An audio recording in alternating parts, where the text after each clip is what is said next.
city of Maywood for a long time. And obviously, a strong line of communication will aid us in taking proactive actions, provide a safer environment, and build community trust. Now, for the past 9 months, we have deployed resources to the city of Maywood, which I don't believe the city has ever received. Deputies have been conducting bike patrols. I think we've had at least 4 operations in Maywood.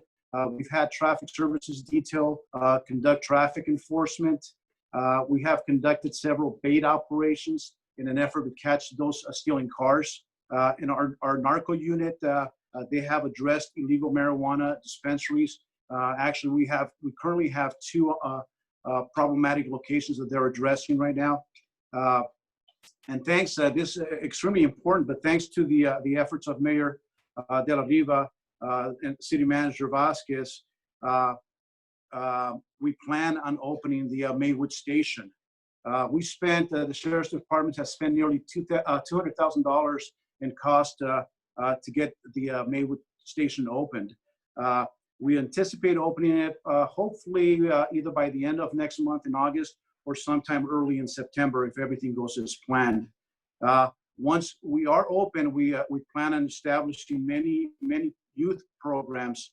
And once we get that going, we'll talk more about the details pertaining to that. But thank you for giving me this opportunity. And we have some great personnel assigned to the city of Maywood with Sergeant Saucedo and Deputy Trejo, who are extremely invested in this community. And we thank you for your cooperation and your ongoing support.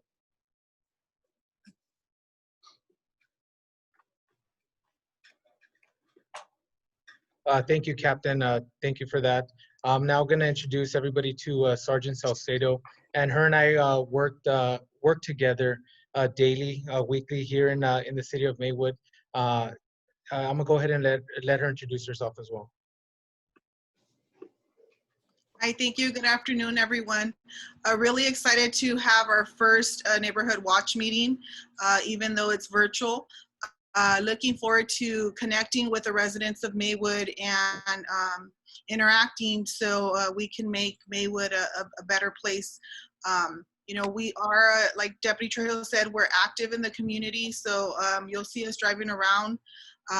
We say hi, we'll stop and talk to people, so we want to continue that interaction. Thank you.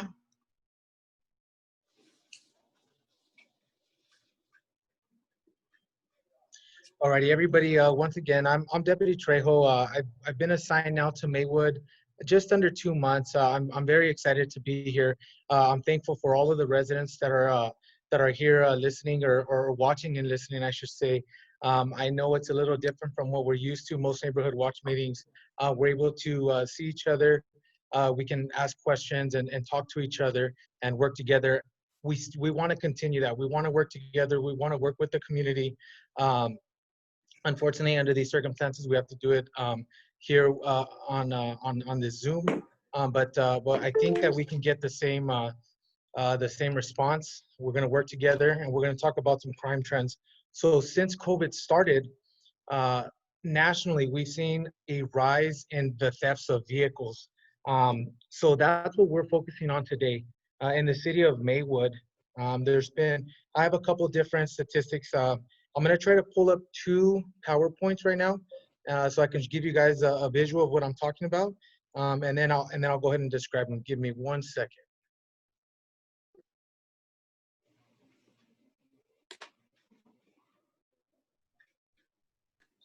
Alrighty, guys. I'm sorry about that. I was trying to share with you this page here. So this here is a little graph that shows the map of the city of Maywood. And all those dots there that you see in those purple dots with the vehicles in them, those are all vehicle thefts in the city of Maywood within the past 4 weeks. So within the past 4 weeks, Maywood has had approximately 31 thefts of vehicles. Now, last year, there were only 6 within this 4-week period. This year, it's jumped to 31, like I mentioned initially. So nationally, this is the trend that we're seeing. But it's hitting Maywood really, really hard. So another statistic that we have here is that the vehicle thefts that are occurring are Honda Civics, Honda CRVs, and Honda Accords. And they all range between 1992 and 2001. The other trend that we're seeing is older model Chevy Silverados. So we have that information there.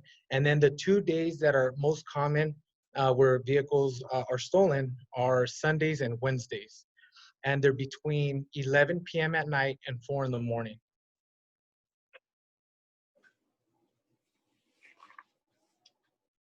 Now this graph here shows recovered stolen vehicles. We can see that most of the recovered stolen vehicles are south of Slauson Avenue, and they're between Pine and Heliotrope. We're seeing a cluster there. So within the past 60 days, the city of Maywood has had 21 recoveries of stolen cars. So like I said, there's been approximately 31. We've recovered 21 within 60 days. And again, they all range, the recovered stolen vehicles are all Hondas. They're Civics, CRVs, and Accords. So I'd like to take this time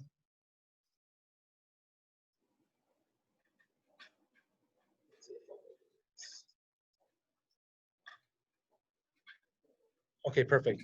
So I'd like to take this time to talk about some of the things that we can do to prevent our vehicles from being stolen. So we talked about the time frame. We see that the thefts of the vehicles are happening between 11 p.m. and 4 in the morning. So most people, most of the time, go to bed before 11 p.m. And if you don't, if you go to sleep a little later, like I said, what we want to do is we want to get into a routine of before going to bed, we make sure that we lock our vehicles. If you have a control to lock your vehicle, make sure you can hear that horn sound or that beeping noise that your car makes. If you need to walk over to your car, double check all your doors, you can go ahead and do that. I always tell everybody as well, please don't leave anything valuable in your car. So if you have a backpack, if you have a purse, if you have a bag, a handbag or anything like that, take it out of the vehicle. You can either put it in the trunk, or I prefer taking it into the house with you. So that way you don't have anything of value in view if somebody is looking into the car that they'd want. That's gonna help you out a lot.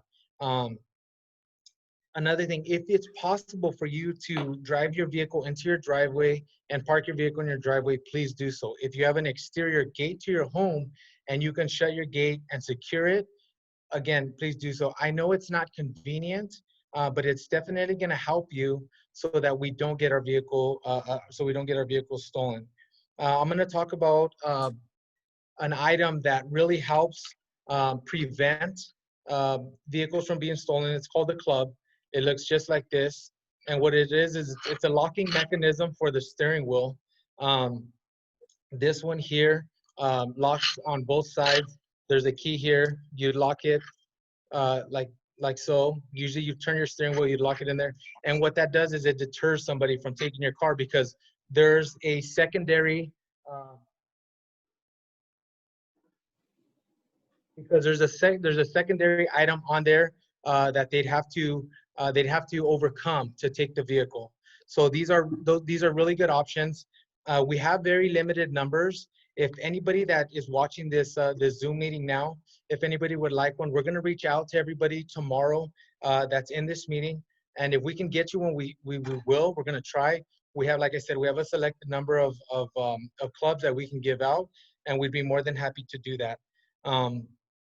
One last item that I want to go over is that currently with COVID, there's been a no bail schedule, which means that misdemeanors that are nonviolent, essentially what's happening is people are getting citations and they're being released. So we've had incidences, we've had days where we arrest somebody for stealing a vehicle, they're given a citation, they're released from the station, and within 4 hours, they're rearrested now for like a narcotics offense. And it's happening now. So that does play a big role in this type of activity. These thefts from vehicles or vehicle thefts or these offenses, that's going to take a big role in what's going on today. So we are battling that as well. Another topic that I'd like to cover is homelessness.